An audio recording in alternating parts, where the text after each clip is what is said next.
wabarakatuh. Innal hamdalillah nahmaduhu wa nasta'inuhu wa nastaghfiruh wa na'udzu billahi min shururi anfusina wa min sayyiati a'malina. May yahdihillahu fala mudilla lahu wa may yudlil fala hadiya lahu. Wa asyhadu an la ilaha illallah wahdahu la syarika lahu wa asyhadu anna Muhammadan abduhu wa rasuluh. Allahumma shalli wa sallim ala nabiyyina Muhammad wa ala alihi wa ashabihi wa man tabi'ahum bi ihsanin ila yaumiddin. Amma ba'd. Kaum muslimin dan muslimat jamaah salat zuhur Masjid Rumah Sakit Islam yang dimuliakan oleh Allah Subhanahu wa taala, bersyukur kita panjatkan kepada Allah Subhanahu wa taala karena dengan segala nikmatnya lah kita masih bisa menyambung hidup dan kehidupan ini dalam keadaan kebaikan, dalam keadaan kesehatan. Tentunya kita berusaha mendoakan yang terbaik kepada siapapun, saudara, keluarga, kenalan, sahabat kita yang sedang diuji dengan sakit, segera diberikan kesembuhan oleh Allah Subhanahu wa taala, syifaan ajilan ghairu ajil, kesembuhan yang segera dan kesembuhan yang dimudahkan oleh Allah Subhanahu wa taala. Amin ya rabbal alamin.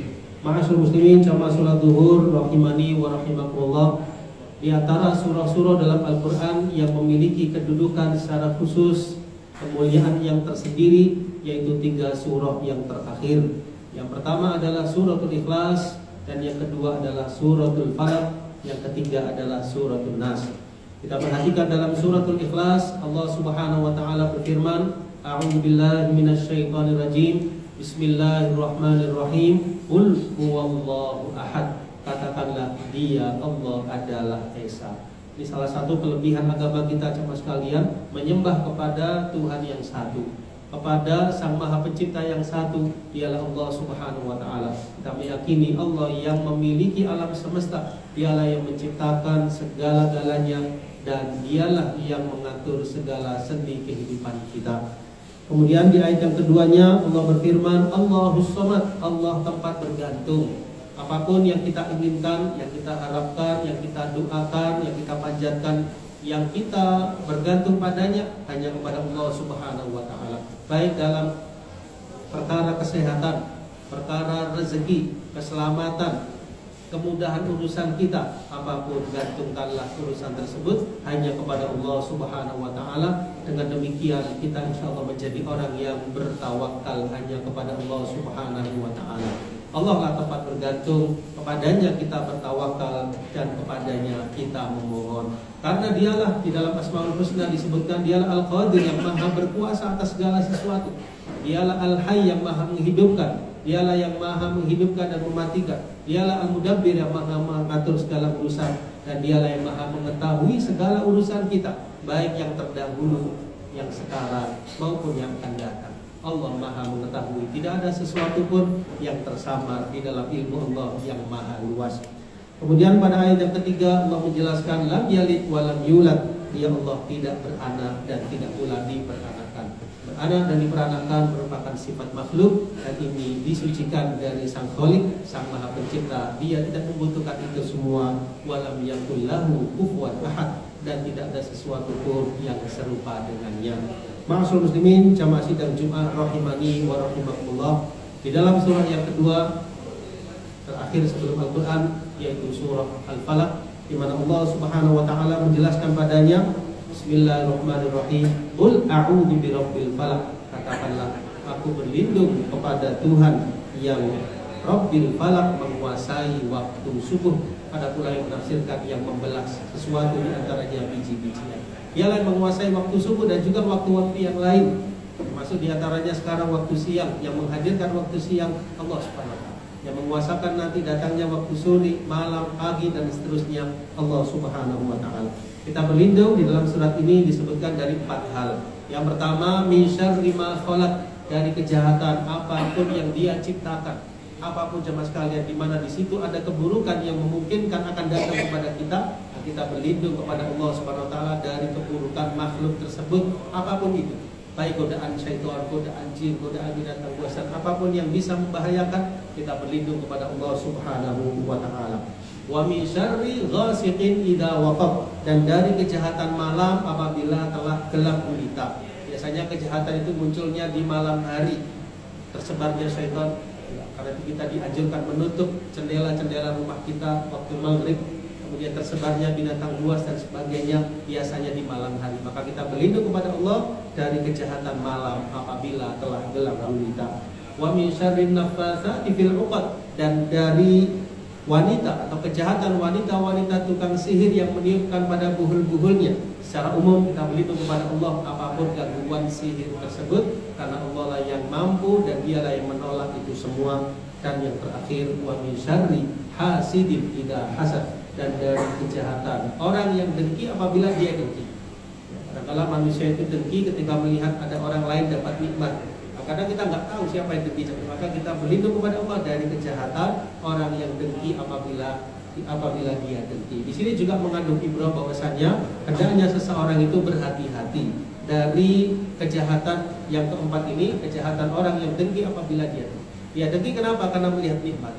Itu ketika kita dapat nikmat dari Allah Subhanahu wa taala, sama sekalian tidak harus semua orang tahu. Jadi cukup orang-orang yang kita kenal, yang orang-orang kita cintai, dia tahu tidak mengapa. Tapi untuk disampaikan kepada semua orang, barangkali kita sedikit berjaga-jaga, sedikit khawatir, karena mungkin ada di antara mereka yang di dalam hatinya ada iri atau dengki terhadap kenikmatan yang kita dapatkan. Kemudian yang terakhir sama sekalian, di dalam surah yang terakhir dalam Al-Quran, yaitu surah An-Nas, kita diperintahkan oleh Allah Subhanahu wa taala untuk berlindung juga kepadanya. Bismillahirrahmanirrahim. Qul a'udzu birabbin nas. Katakanlah, aku berlindung kepada Tuhannya manusia. Seluruh manusia Tuhannya adalah Allah Subhanahu wa taala pada hakikatnya. Malikin nas, Dialah yang maha merajai manusia.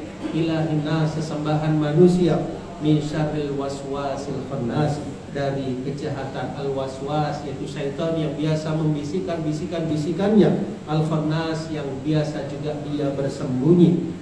Alladzi waswis, yang mana mau memberikan bisikannya kepada jiwa-jiwa manusia. Fi sudurin nas, minal jinnati wan nas, dari kalangan jin maupun dari kalangan manusia. Kesimpulannya dalam surat Al-Ikhlas terdapat keyakinan kita Allah lah yang Maha Esa, kepadanya kita menyembah dan bergantung.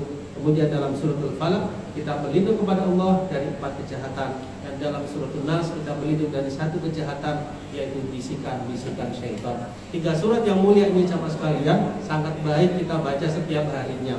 Di antaranya setiap pagi dan sore kita baca 3 kali masing-masingnya. Kemudian juga yang kedua, ini juga penting, sebelum kita tidur di malam hari, Nabi SAW biasanya mengumpulkan kedua tangan beliau, lalu beliau meniupnya, kemudian membaca 3 surat tersebut, dimulai Al-Ikhlas sampai An-Nas, lalu beliau mengusapkan ke seluruh tubuh beliau, dimulai dari bagian kepala, muka, kemudian bagian depan, kemudian bagian belakang. Lalu beliau kumpulkan lagi, dia tiup, kemudian beliau baca 3 surat tersebut, lalu beliau usapkan ke seluruh tubuh beliau, dimulai dari bagian depan, kemudian belakang, apa yang bisa beliau usap. Beliau lakukan hal seperti itu sebanyak 3 kali. Ini menunjukkan apa pentingnya penjagaan pada diri seseorang, padahal beliau seorang nabi, seorang rasul yang insya Allah terjaga, tapi beliau masih mohon perlindungan setiap malamnya kepada Allah Subhanahu wa taala. Apatah lagi kita sama sekalian, maka membaca 3 surat tersebut, banyak membacanya setiap hari, insya Allah memberikan lebih perlindungan kita dari hal-hal yang tidak kita inginkan, dari mara bahaya, dan dari apapun yang bisa memudaratkan kita, hanya kepada Allah Subhanahu wa taala. Disebutkan dalam salah satu hadis bahwasanya suratul Ikhlas sama sekalian sebanding dengan sepertiga Al-Quran.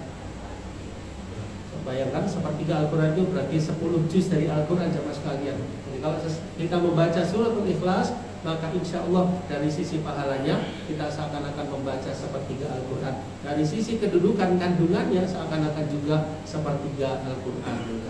Ini menunjukkan 3 surat tersebut mulia, memiliki keutamaan yang luar biasa. Mudah-mudahan kita semua dimudahkan untuk bisa istiqomah membaca ketiga surat tersebut, di samping surat-surat yang lain dari seluruh Al-Quran. Namun 3 surat tadi memiliki keutamaan tersendiri. Semoga Allah kuatkan kita dalam perlindungannya, dijauhkan kita dari segala mara bahaya, dimudahkan kehidupan kita, dan pada akhirnya kita dimudahkan untuk mendapatkan keridhaannya, wafat dalam keadaan husnul khatimah.